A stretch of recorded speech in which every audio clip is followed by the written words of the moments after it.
Hey yo, what up, family? We got a goodie, I think. This is a new house to the channel. This house is called Superz Budapest. Shout outs to Scott for hooking up the decant. We're gonna get it cracking. Strap up, we're going for that ride. Okay, dinner for two. I watch that head move side to side as I let this in into the room. You are on time, let's connect minds. Trying to get into a mood. We gon' be fine. Close up the blinds, no rush. Finish the food. All right, welcome to the Scent Bubble. I am your host for the evening.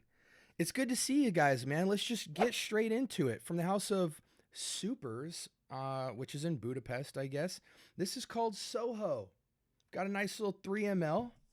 Excited to get into this. I've never smelled anything from this house, so I don't really feel like rapping about it. Let's just get straight to it. Let's see what we're working with. Okay, let me place that to the side so I can remember we reviewed it. Ooh, that's nice. It's an extrait. Hey guys, we might have to throw that on skin. We might have to. I'm gonna just put this on some real estate here for later, so we can see how that dries down. I could tell that's a fragrance. I want to see how it changes. Ooh, this is good.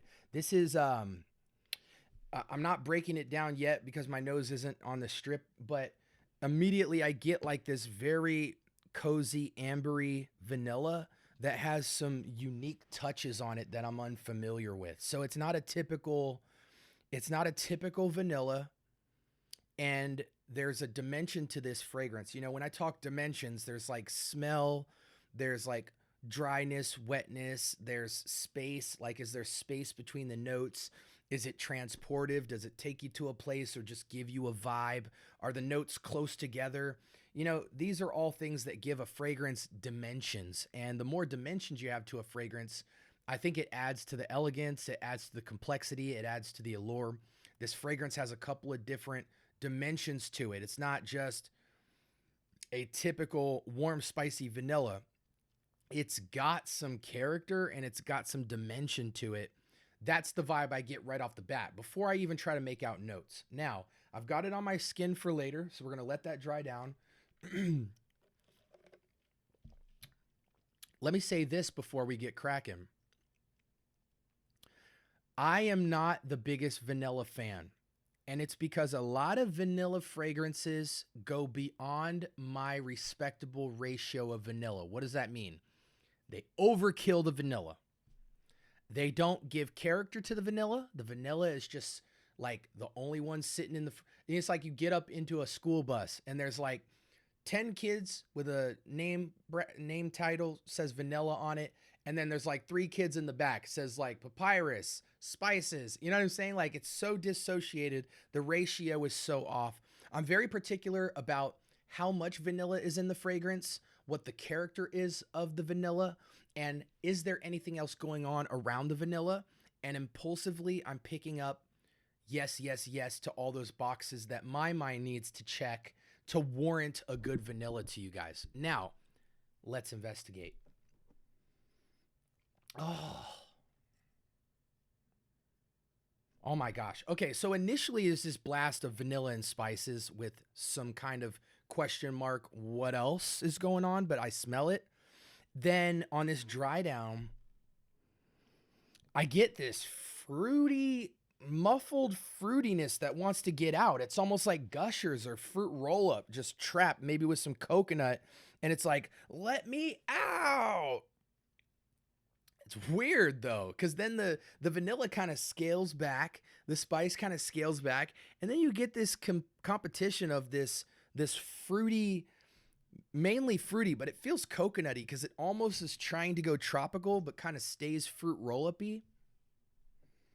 It's very smooth though. You know, it's not, a fruit roll-up can feel really loud sometimes. Gosh, that is very, very cool. This is a cool vanilla fragrance. This is what we need. Innovation, creativity, balance. Don't know if I would wear it yet, but this is just observing this makes me want to wear it. And now we're going to find out if I would. I get a kind of fruit snack vibe going into a warm, slight spice, but mostly smooth, cozy, ambery vanilla with some gushers sitting on it. You know, for those of y'all who don't know what gushers are, fruit roll-ups, basically the same thing. Gushers just give you a little extra with the juice.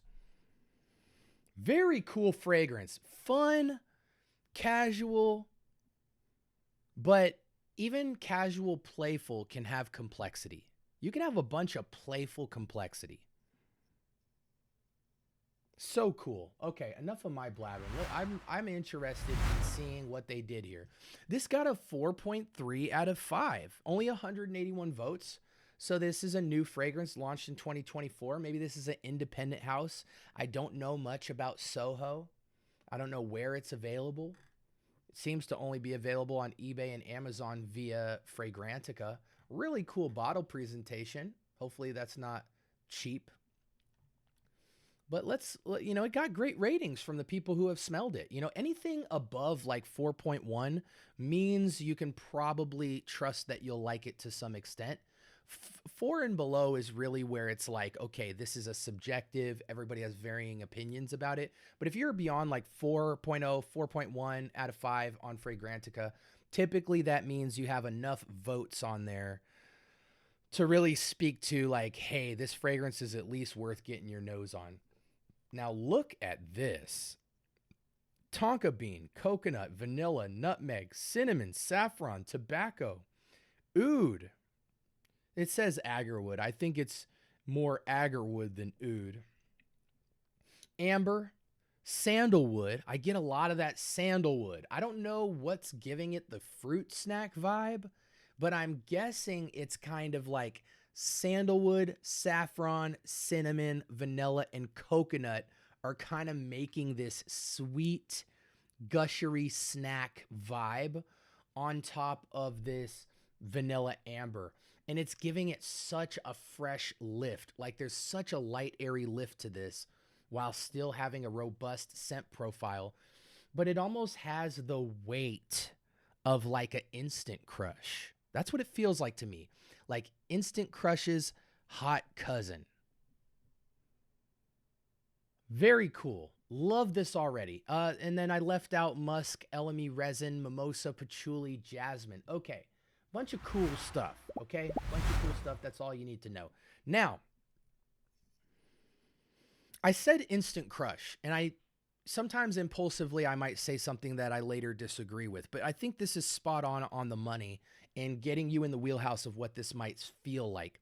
The first opening blast felt like vanilla and spices and what the heck is going on in the background, but I get vanilla and spices up front, so that's what I'm going to smell right off the bat. Dry down. More of a slightly luxurious middle/upper class sparkle.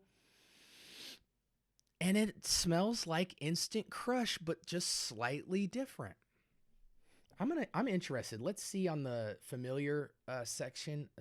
Looks like this house has a lot of fragrances. Very cool bottle designs and stuff. We'll talk about that later. This perfume reminds me of, people said Fan Your Flames, Valentino, number 5, Oud for Greatness. No way. Sometimes they're just tripping. Yeah, guys, to me, the closest thing to this is Instant Crush. Straight up and down. I wouldn't do you wrong. I wouldn't say something that I'm not familiar with. This feels like a fresher, slightly more interesting Instant Crush. And Instant Crush is a good fragrance. It's a great fragrance. It's not that complex, but it's because it's not supposed to be. It's kind of like a sparkling version of like a playful, rich kid type of scent. And for the 20-year-old, 30-year-old, 40-year-old category, it's if you're just trying to go have fun and smell somewhat expensive, but not all the way. You know, it's like this fragrance will beat out most stuff in a Sephora and Ulta Beauty, but not by much. Okay.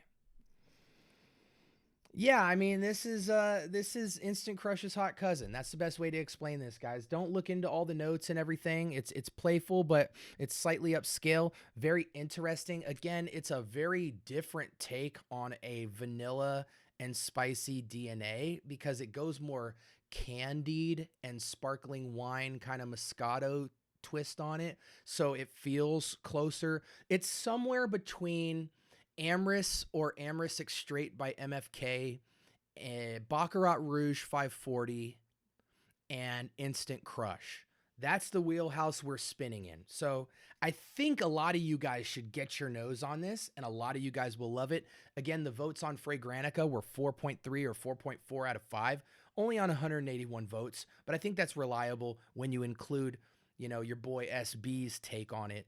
Definitely get your nose on this. Cool scent. If you have Instant Crush, is this going to be redundant? Sure, but get your nose on it. You might, when you go to re-up and refill Instant Crush, maybe you go with this instead to have something a little bit more signature that not everybody has. And if you haven't got Instant Crush, I do think this is the better fragrance. Let's check out the performance. Long lasting. It's got very good ratings on sillage and lastability. Let me just check my wrist as kind of the final approval here. Smells very fun, very fresh, very playful. Again, it's not as sparkling and muffled as Instant Crush. It's more of a bloomed version. Great scent. I'm just going to call it that. I give it personally, I'm an older gentleman, so I might not buy a bottle of something like this. I will thoroughly enjoy this 3 ml, thanks to Scott, and then I'll probably be done with it. But for 30 and down, oh, you got to have something like this in your collection. It's just an easy grab to be fun, but still have some expensive colognery on you. You know what I'm saying?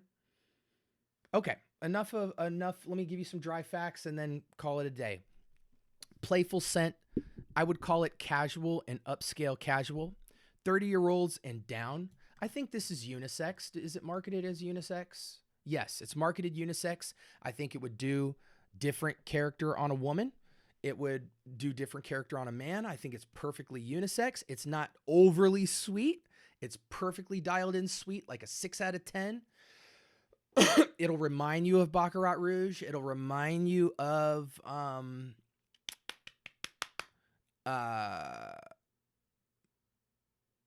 Instant Crush. It'll remind you of MFK's Amyris or Amyris Extrait. Fun fragrance. I think any season, any reason. Again, the sweetness isn't too sweet to push you into fall, winter completely. I think as long as it's not blistering hot outside, anything under about 75 and you're going to be just fine. I prefer a breeze with a fragrance like this so that you can enjoy the sillage. Occasions, running errands, going to school, even high school party, college party, frat party, going out with your friends, going to the mall, going on the beach, maybe in a hotel at the pool party, going to the mall, even just as an older gentleman, maybe just a casual, like errand running type of fragrance, fun fragrance out with the family, cookout kind of fragrance as well. Again, there is a little bit of elegance to it, but it's still super playful. I would treat this very much like an Instant Crush or even like a Millesime Imperial or a Oceania from Roja, what other kind of fragrance? Like a Herba Pura even. I would treat it in the same vein as that. Not necessarily vacation, but you could totally rock this on vacation. You could treat it like a Neroli Portofino. You could treat it like a Virgin Island water. It's just a Swiss Army knife of fun that I think you should get your nose on. Let me know if you have any questions about this fragrance. Again, like, comment, and subscribe. More importantly, turn on that notification bell. We drop episodes every single day. I drop buttloads of content all over here, and you would know that if you subscribe. So just click the sub button. You will get access to me, live Q&A, community posts, scent of the days. I have one of the best communities in FragCom. Trust me, I'm not capping. And again, hope you enjoyed this review. This was Superz Budapest, and the fragrance was called Soho, and it's an extrait de parfum. Get your nose on it. I'm not sure how much it costs, but we're not going to talk about costs today. Sometimes I include it, sometimes I don't. But hope you guys stay blessed. And until next time, peace.